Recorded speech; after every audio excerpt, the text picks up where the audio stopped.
Hello guys, हम लोग last video में क्वेश्चन नंबर 22 तक कंप्लीट कर चुके थे। आज हमें 23 से स्टार्ट करना था। तो आइए क्वेश्चन नंबर 23 से वीडियो को स्टार्ट करते हैं, जो कि रिलेटेड है प्लांट किंगडम एनिमल किंगडम से। देखते हैं क्या क्या प्रश्न आया है एनिमल किंगडम से। और जिन्होंने भी अगर मेरी जूनियर एडिट की क्लासेस देखी होंगी तो उसमें मैंने एनिमल किंगडम को बड़े अच्छे से एक्सप्लेन किया था। और आज मैं आपको कुछ नोट्स दिखाऊंगा। जब मैंने एक्सप्लेन किया था तो नोट्स बनाए थे। देखिएगा कितना मैच कर रहा है, क्वेश्चंस कैसे ईजिली सॉल्व हो रहे हैं। तो एक बार अच्छे से पढ़ लेने का यही बेनिफिट होता है। दोबारा अगर वो टॉपिक आता है तो हम उसको बड़ी जल्दी से को रिलेट कर लेते हैं और क्वेश्चंस का आंसर देने के एबल हो जाते हैं। क्वेश्चन नंबर 23 में इन्होंने कहा है कि कुछ जानवर बच्चों को जन्म देते हैं और कुछ अंडे देते हैं जो बाद में बच्चे का रूप ले लेते हैं। तो बच्चे के रूप में जन्म देने वाले जानवरों को किस नाम से जाना जाता है?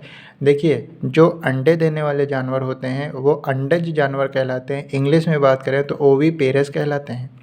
और जो बच्चे को जन्म देते हैं वो जरायुज जानवर कहलाते हैं या विविपेरस एनिमल कहलाते हैं। तो यहाँ पे बच्चे देने इन्होंने पूछा है कि बच्चे के रूप में जन्म देने वाले जानवर, तो वो विविपेरस यानी कि ऑप्शन नंबर ए करेक्ट होगा। यहीं पे अगर मैं क्वेश्चन कर दूं कि अंडे के रूप में जन्म देने वाले जानवरों को किस नाम से जानते हैं, तो वो हो जाएगा ओवीपेरस। बहुत सिंपल क्वेश्चन था। तो क्वेश्चन नंबर 23 का ऑप्शन नंबर ए करेक्ट होगा।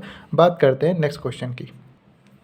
क्वेश्चन नंबर 24, निम्नलिखित में से कौन सा गुण स्तनधारियों की विशेषता नहीं है? हमारे पास ये चार ऑप्शन हैं। ये गर्म रक्त वाले जीव होते हैं, त्रिकच्छी हृदय पाए जाते हैं, त्वचा में बालों के साथ साथ पसीने और तेल की ग्रंथियां भी पाई जाती है और अधिकांश स्तनधारी जीवित शिशु पैदा करते हैं। तो देखिए, इस क्वेश्चन को जानने से पहले मैं आपको थोड़ा सा मैमाल के बारे में बता देता हूँ, या मैंने जूनियर एडेड में क्या बताया था वो आपको दिखा देता हूँ। ये देखिए, लास्ट टाइम मैंने जब आपको मैमाल बताया था तो मैंने मैमाल के बारे में ये चीज़ें आपको बताई थी। तो देखिए, सबसे पहले मैमाल के बारे में क्या बताया था कि उनके फीचर्स क्या होते हैं। शरीर पर बाल पाया जाता है। त्वचा कैसी होती है? मोटी होती है। त्वचा में श्वेत तथा तैल ग्रंथियाँ पाई जाती हैं। श्वेत यानी कि कहने का मतलब है स्वेटिंग ग्लैंड पाया जाता है और ऑयल ग्लैंड पाया जाता है। तैल ग्रंथियाँ पाई जाती हैं। वार्म ब्लडेड होते हैं यानी कि गर्म खून वाले होते हैं। वाह्य कर्ण होते हैं, उनके कान बाहर की तरफ निकले होते हैं। दांत जीवन में 2 बार निकलते हैं, जैसे हम लोगों का है वैसा ही सेम है। वार्म ब्लडेड हो गया, कान बाहर की ओर निकले होते हैं। 2 बार जीवन में दांत निकलते हैं। ठीक है। त्वचा में श्वेत और तैल ग्रंथियाँ पाई जाती हैं। बाल होते हैं, त्वचा मोटी होती है। सारे सिम्टम्स हम लोग पे अप्लाई हो रहे हैं। खोपड़ी द्विकंधी होती है यानी बाइलोब्ड होती है खोपड़ी। हार्ट कितने चैम्बर का होता है? 4 चैम्बर का होता है। सेम हम लोग पे अप्लाई हो रहा है सब। और मैमाल को 2 उपवर्गों में बांटा गया। क्यों 2 उपवर्गों में बांटा गया? क्योंकि कुछ मैमाल ऐसे थे जो अंडे देते थे और कुछ मैमाल ऐसे थे जो बच्चे को जन्म देते थे। अभी हम लोगों ने विविपेरस और ओविपेरस पढ़ा। विविपेरस में ये पढ़ा था कि जो बच्चे को जन्म देते हैं और ओविपेरस में उनको पढ़ा था जो अंडे को जन्म देते हैं। तो यहाँ अगर हम मैमाल की बात करेंगे तो मैमाल को 2 कैटेगरी में बांटा गया, प्रोटोथीरिया और थीरिया। प्रोटोथीरिया में उनको रखा गया ऐसे स्तनधारी जो अंडे को जन्म देते हैं। देखिए, यहाँ पे मैमाल की बात हो रही है, विविपेरस और ओविपोरस, उसमें मैमाल का कोई जिक्र नहीं था। यहाँ मैमाल को हम कैटेगराइज कर रहे हैं प्रोटोथीरिया और थीरिया। मतलब ऐसे मैमाल जो अंडे को जन्म देंगे वो प्रोटोथीरिया कहलाएंगे। क्या है एग्जाम्पल? एकिडना और ऑर्निथोरिक्स, ये क्या है? आपके प्रोटोथीरिया वर्ग के एग्जाम्पल हैं। थीरिया में 2 कैटेगराइज किया गया। क्यों? क्योंकि कुछ ऐसे मैमाल्स थे जो अल्प विकसित बच्चे देते थे जैसे कंगारू, और कुछ ऐसे मैमाल थे जो पूर्ण विकसित बच्चे देते थे जैसे कि मनुष्य। तो थीरिया को 2 कैटेगरी में डिवाइड किया गया, मेटाथीरिया और यूथीरिया।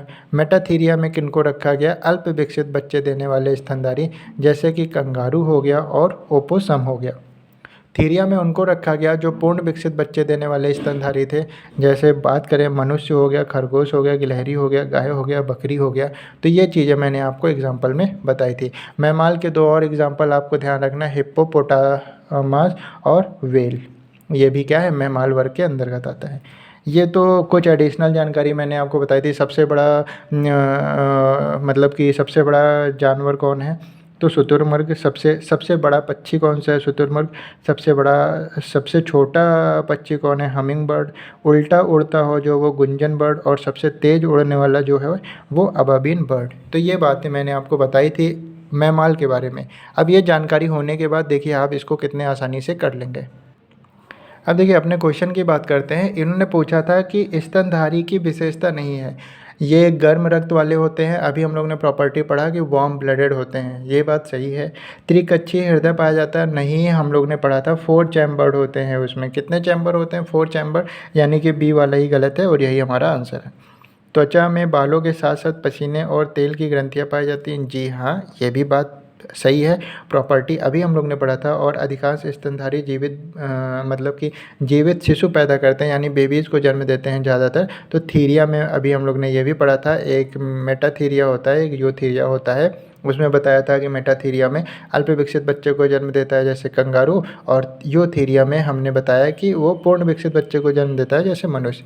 तो यानी कि मैमाल के बारे में अच्छे से हम लोग ने पढ़ लिया, तो हम कैसा भी क्वेश्चन आएगा अटैम्प्ट कर लेंगे। देखते हैं इन्होंने क्या बताया है, कुछ विशेषताएं बताई है।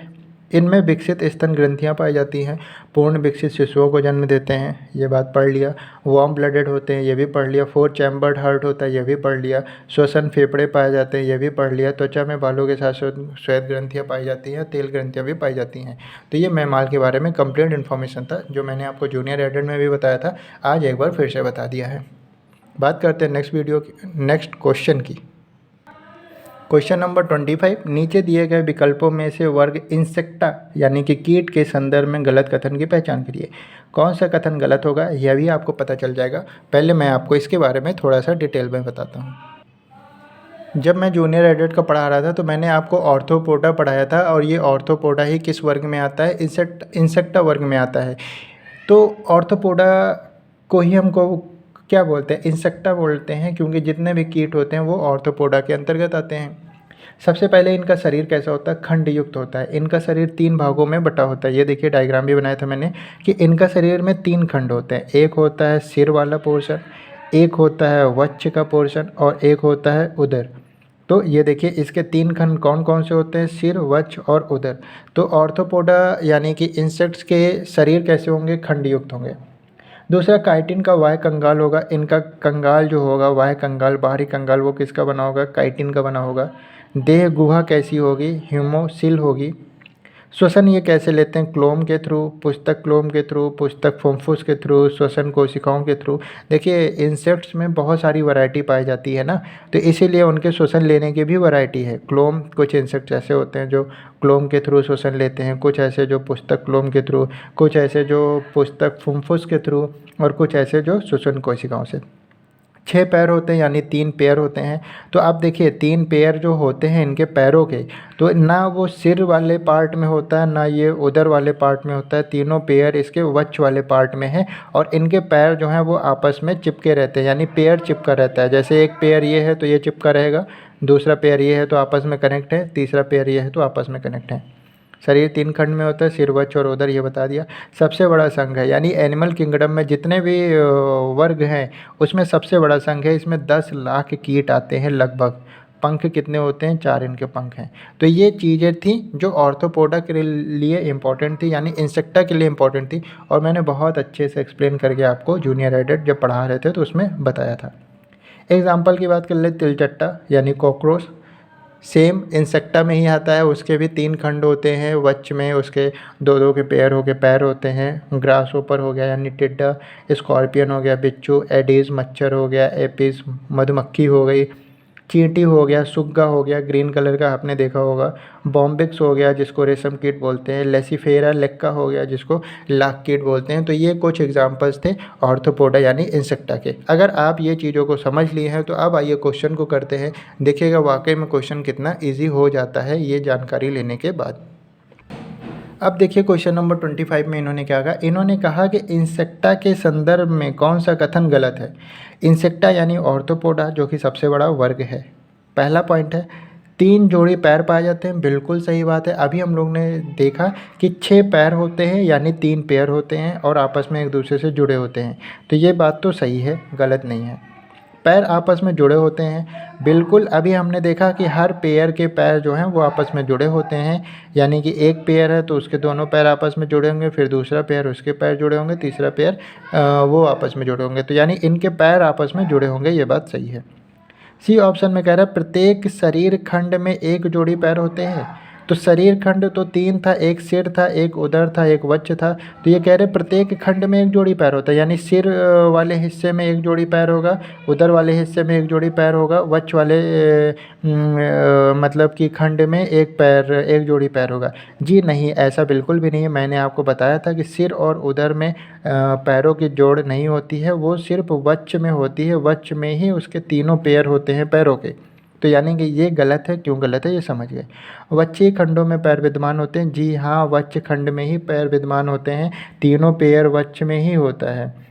ये सर हो गया, ये उदर हो गया, और वक्ष में ही उसके तीनों जोड़ी पैर के होते हैं। तो ये वाली बात सही है और ये वाली बात गलत है। तो आप देखिए क्वेश्चन कितना इजी हो गया। जानकारी अगर आपने अच्छे से ली है तो क्वेश्चन इजी हो जाता है। क्या बताया इन्होंने, ऑर्थोपोडा प्राणी जगत का सबसे बड़ा संघ है। यही बात हमने की अभी। लगभग 10 लाख कीट आते हैं इस ऑर्थोपोडा वर्ग में। इनके अंतर्गत वर्ग इंसेक्टा भी आता है, यानी इंसेक्टा ऑर्थोपोडा का ही हिस्सा है। इनका शरीर काइटिन युक्त होता है, बात कर चुके हैं। वाय कंकाल से ढका होता है। 3 जोड़ी पैर आपस में जुड़े होते हैं, ये भी बात कर चुके हैं। श्वसन वो किससे लेते हैं, क्लोम के थ्रू, पुस्तक क्लोम के थ्रू, पुस्तक फुफ्फुस के थ्रू, श्वसन कोशिकाओं के द्वारा, ये भी बात हो चुकी है। रक्त परिसंचरण तंत्र खुला रहता है। उदाहरण में इन्होंने एपिस दिया है जो कि मधुमक्खी है, बॉम्बिक्स दिया है जो कि रेशम कीट है, लेसिफेरा लेक्का दिया है जो लाख कीट है, एडीज दिया है जो मच्छर का है। तो ये सभी इंसेक्टा वर्ग में आते हैं, ऑर्थोपोडा वर्ग में आते हैं, और ये चीज़ें आपको ध्यान रखनी है और पढ़ा भी चुके हैं एक बार। क्वेश्चन नंबर 26, इन्होंने कहा निम्नलिखित में से कौन सा एक कूटपात है जिससे अमीबा अपने भोजन को निगलता है। तो इस क्वेश्चन को करने से पहले मैं आपको कुछ दिखाना चाहता हूँ।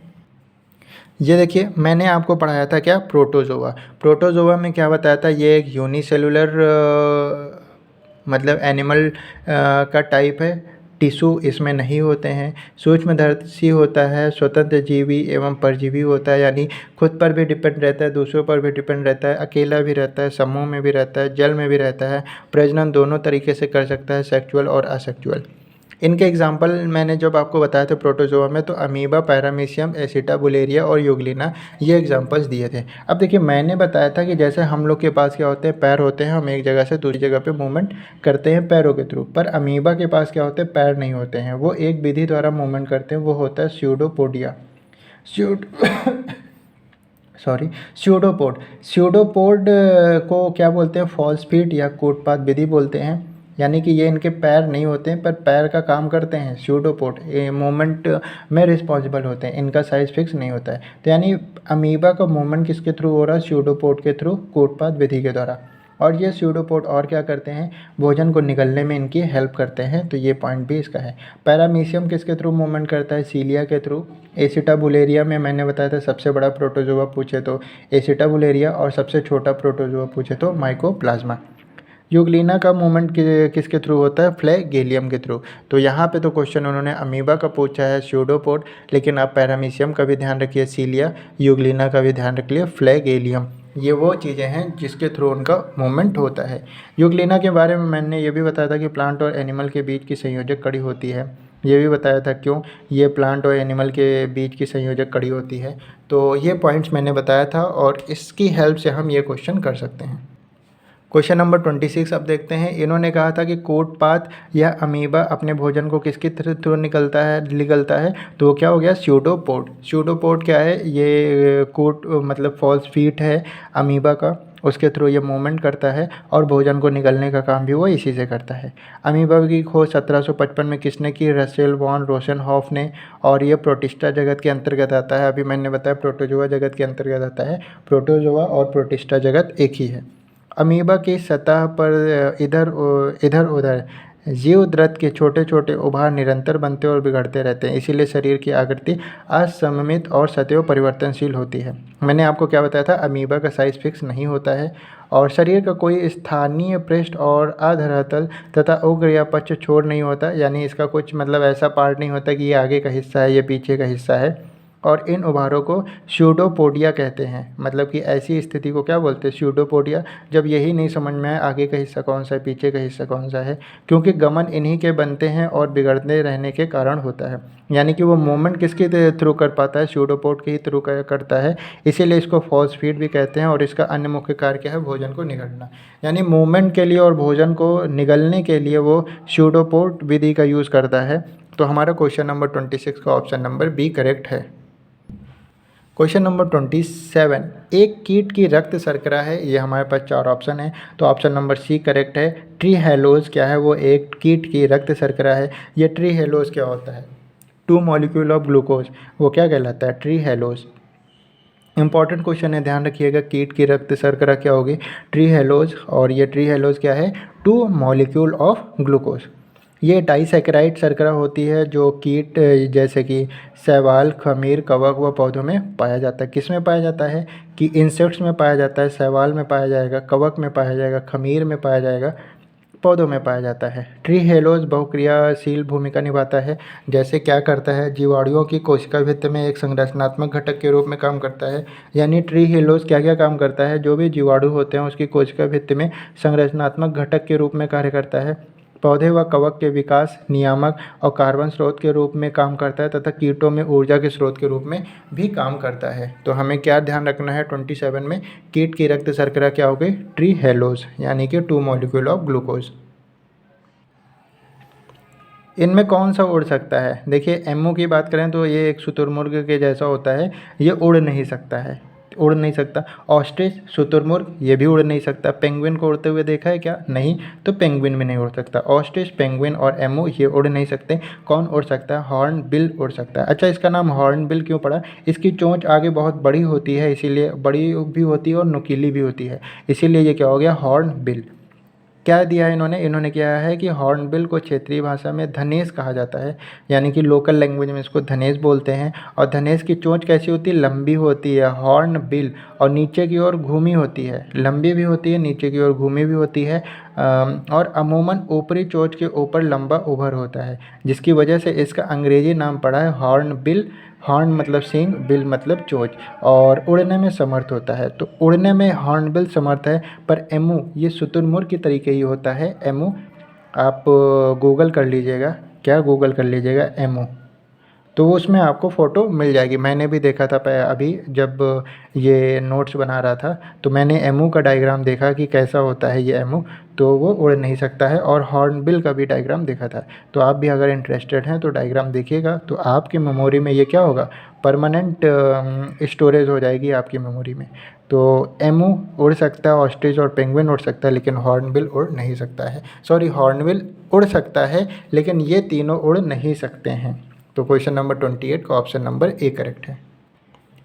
क्वेश्चन नंबर 29 में कहा है कि कौन सा जीवित पक्षी विश्व का सबसे छोटा अंडा देता है। देखिए, मैंने आपको बताया था विश्व का सबसे बड़ा अंडा शुतुरमुर्ग देता है और सबसे छोटा अंडा हमिंग बर्ड देता है। और ये भी बताया था कि उल्टा उड़ता है गुंजन। और ये भी बताया था एक कि सबसे तेज़ कौन सा उड़ता है, अबाबीन पक्षी। तो अब यहाँ पे सबसे मतलब सबसे विश्व का सबसे छोटा अंडा कौन देता है, hummingbird, B hummingbird. और यही क्या है, विश्व का सबसे छोटा पक्षी भी है। तो हमिंग बर्ड विश्व का सबसे छोटा पक्षी और सबसे छोटा अंडा देने वाले पक्षी के रूप में भी जाना जाता है। कहाँ पाया जाता है, चिली के वनों में पाया जाता है। तो ये बातें आपको ध्यान रखनी है। क्वेश्चन नंबर 30 में कहा है रेगिस्तान का जहाज किस जानवर को कहा जाता है। ऑब्वियसली ऊँट को ही कहा जाता है। क्यों रेगिस्तान का जहाज ऊँट को कहा जाता है, क्योंकि ऊँट के पैर कैसे होते हैं, गद्देदार होते हैं, मरुस्थल में चलने के लिए अनुकूल होते हैं, मरुस्थलीय वनस्पतियों को ये खाता है, कई दिनों तक बिना पानी पिए रह सकता है। ऐसा कहा जाता है कि ये अपने गले में क्या करता है, पानी को इकट्ठा करके रख लेता है, और जब ज़रूरत होती है तो वहीं से पीता रहता है, इसीलिए कई दिनों तक बिना पानी के रह सकता है।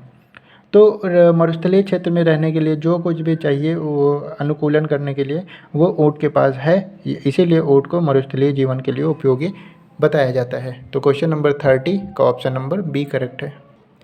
क्वेश्चन नंबर 31 में इन्होंने पूछा है कि निम्नलिखित में से कौन सा संसार में सबसे अधिक तीव्रता से काटता है। अफ्रीकी बिच्छू, पनामा की दीमक, ऑस्ट्रेलिया की गिलहरी, या फिर भारतीय कोबरा। कोबरा ये काटता नहीं, ये तो निगलता है सीधे। बिच्छू की बात करें डंक मारती है, लेकिन उससे भी खतरनाक होती है पनामा की दीमक। पनामा की दीमक जो होती है वो सबसे अधिक तीव्रता से काटता है। तो पनामा की दीमक संसार में सबसे अधिक तीव्रता से काटता है। पनामा की दीमक नाम सुनने के बाद इंटरेस्ट आया कि यार इसका डायग्राम देखते हैं ज़रा, तो गूगल पे सर्च किया पनामेमियन टेर्मिटा। तो आप देखें कि उसमें कि कितना खतरनाक, वाकई में देखने में ही वो कितना खतरनाक है। तो काटता होगा तो जाहिर सी बात है बहुत तीव्रता से काटता होगा, और उसी से क्वेश्चन भी आ गया है। तो क्वेश्चन नंबर 31 का भी आप लोग भी एक बार डायग्राम ज़रूर देखिए। डायग्राम देखने से क्या होता है, वो लंबे टाइम तक आपकी मेमोरी में बना रहता है। तो बात करते हैं अब नेक्स्ट क्वेश्चन की। क्वेश्चन नंबर 32 में इन्होंने पूछा है कि निम्नलिखित पशुओं में से कौन सा पशु स्तनपायी प्राणी समूह का नहीं है। देखिए मैमेलिया की मैंने आपको सारी कैरेक्टरिस्टिक्स बता दी कि वार्म ब्लडेड होता है, 4 चैम्बर्ड होते हैं, त्वचा पे बाल होते हैं, पसीने और तेल की ग्रंथियाँ पाई जाती हैं, बच्चे भी देते हैं, अंडे भी देते हैं। तो इस तरह के पॉइंट्स आपको बताएं। कंगारू को मैंने बताया, जी हाँ ये क्या करता है, अल्प विकसित बच्चे देता है। तो और ये कंगारू क्या है, एक स्तनपायी भी है। हिप्पोपोटामस का भी मैंने एग्जांपल दिया था, व्हेल का भी मैंने एग्जांपल दिया था, पर क्या मैंने इसको लियोडोन का एग्जांपल दिया था, नहीं। तो यही हमारा आंसर होगा। जब मैमेलिया मैंने अभी बताया था कुछ देर पहले, तो उसमें मैंने आपको कंगारू, हिप्पोपोटामस और व्हेल का एग्जांपल दिया था, पर इसको लियोडोन का एग्जांपल नहीं दिया था। तो 32 का बी करेक्ट होगा। कंगारू, हिप्पोपोटामस, व्हेल स्तनपायी प्राणु समूह में है, जबकि जो इसको लियोडोन है ये एक मत्स्य वर्ग का समूह है, यानी कि ये पीसेस में आता है, यानी मछलियों में मछली वर्ग में आता है ये। और स्तनपायी प्राणी क्या करते हैं, प्राणी जगत का एक समूह जो नवजात को दूध पिलाते हैं, स्तन ग्रंथियों से निकलता है, कशेरुकी होते हैं, शरीर में बाल, कान, मध्य भाग में 3 हड्डियां होती हैं, और नियत तापी प्राणी होते हैं। ये कुछ प्रॉपर्टी इन्होंने स्तनपायी की बताई है। तो 32 का ध्यान रखिएगा, इसको लियोडोन जो एक मछली वर्ग में आता है, पीसेस कैटेगरी में इसको रखा गया है। क्वेश्चन नंबर 33, एक ही समय में दोनों तरफ कौन सा प्राणी देख सकता है। ऑब्वियसली गिरगिट है, एक ही समय में वो दोनों तरफ देख सकता है। गिरगिट को रेप्टाइल वर्ग में रखा गया है। रेप्टाइल के किस परिवार में रखा गया है, कैमोलियोनिडी का एक सदस्य है। और गिरगिट पेड़ पर रहने वाली एक छिपकली की तरह है, जो क्या करता है, शरीर के रंग बदलने की इसमें क्षमता होती है, युग्मित अंगुलिकाएँ होती हैं, अग्रदंतमाला होती है, और एक लंबी, पतली तथा फैल सकने वाली जीभ के लिए जानी जाती है। और गिरगिट एक समय में दोनों तरफ देख सकती है। तो क्वेश्चन नंबर 33 का option number B correct, option number A correct है। क्वेश्चन नंबर 34 में इन्होंने पूछा केचुए का उत्सर्जी अंग कौन सा है। हमारे पास ये 4 ऑप्शन है। इससे पहले आपको कुछ दिखाते हैं। ये देखिए, मैंने आपको एक एनेलिडा वर्ग पढ़ाया था जो कि एनिमल किंगडम का पार्ट है। तो उसमें मैंने क्या बताया था, एनेलिडा वर्ग में कौन जो भी एनिमल आते हैं वो कैसे होते हैं, लंबे होते हैं, बेलनकार होते हैं, खंडयुक्त शरीर होता है, सीटा द्वारा गति करते हैं और चूसक होते हैं, इसीलिए इसको पैरापोडिया बोलते हैं। और उत्सर्जन अंग इनका क्या होता है, नेफ्रिडिया होता है। इतनी बातें बताई थी। बाकी एग्जाम्पल में मैंने अर्थवर्म बताया था, केचुआ या फिर चेरा। नेरिस इसका एग्जाम्पल है, जोक इसका एग्जाम्पल है। ये देखिए, इनका शरीर ऐसे खंडयुक्त होता है। इनका सेंटर वाला पार्ट जो है ज़रूरी नहीं हो कि वो एकदम बीच में हो, आगे भी हो सकता है, पीछे भी हो सकता है। इधर से भी मूवमेंट कर सकते हैं, ये इधर से भी मूवमेंट कर सकते हैं, इसलिए जाना जाता है। केचुए के बारे में क्या होता है, हार्ट 4 चैम्बर्ड होता है, यानी 4 पेयर होते हैं। मेल फीमेल एक ही शरीर में होता है, किसी भी एक साइड मेल हो जाता है, किसी भी एक साइड फीमेल हो जाता है, इसीलिए ये क्या है, उभयलिंगी है। स्किन कैसा होता है, पराशरत आघात होता है, नमक डालने पर ये क्या होता है, मर जाता है। जोंक एंटीसेप्टिक छिड़कते हैं जिसमें बॉडी सुन्न हो जाती है। देखिए, जोंक किसी जानवर के ऊपर चिपक जाता है तो उसको पता नहीं चलता है, जानवर को पता ही नहीं चलता है कि कोई जोंक चिपका हुआ है। और ये सभी क्या होते हैं, चूसक होते हैं, इसीलिए इसको पैरापोडिया बोलते हैं। तो और ये क्या करते हैं, शरीर से खून चूसने लगते हैं। तो ऐसा क्या होता है कि ये चिपक जाते हैं पर किसी को पता नहीं चलता है कि जोंक चिपका हुआ है, क्योंकि ये एक एंटीसेप्टिक छिड़कते हैं जो बॉडी को सुन्न कर देता है, इसलिए लोगों को पता नहीं चलता है कि हाँ जोंक चिपका हुआ है। तो ये मैंने एनालिडा आपको बताया था। तो यहाँ से जानकारी जब आपने कलेक्ट की थी तो वो क्वेश्चन देखिएगा कितना ईजी हो जाएगा। और ये सब मैंने आपको जूनियर एडिट में बड़े एक्सप्लेन करके बताया था कि चीज़ें आपको याद रहें, क्योंकि क्वेश्चन बनेंगे तो आसपास से ही बनते हैं। क्वेश्चन नंबर 34 हमारा क्या था कि केचुए का उत्सर्जी अंग क्या होता है। अभी हम लोग ने पढ़ा है इसका उत्सर्जी अंग जो होता है वो नेफ्रीडिया होता है, तो यानी कि ऑप्शन नंबर बी करेक्ट है। और मैंने ये भी बताया ये चूसक होते हैं और इसीलिए इसको बोलते हैं पैरापोडिया। तो केचुआ, जिसका वैज्ञानिक नाम क्या है, लुम्ब्रिसिना, द्विलिंगी जंतु है, मैंने बताया उभयलिंगी है, यानी कि आगे एक ही शरीर में आगे मेल हो जाता है, पीछे फीमेल हो सकता है, या पीछे मेल आगे फीमेल, और स्वतंत्र रूप से जीवन व्यतीत करते हैं। केंचुआ भूमि को सारंध्र बनाता है, यानी उसमें पोर्स बना देता है, उसमें क्या कर देता है, छिद्र कर देते हैं, और इसे किसानों का मित्र भी कहा जाता है।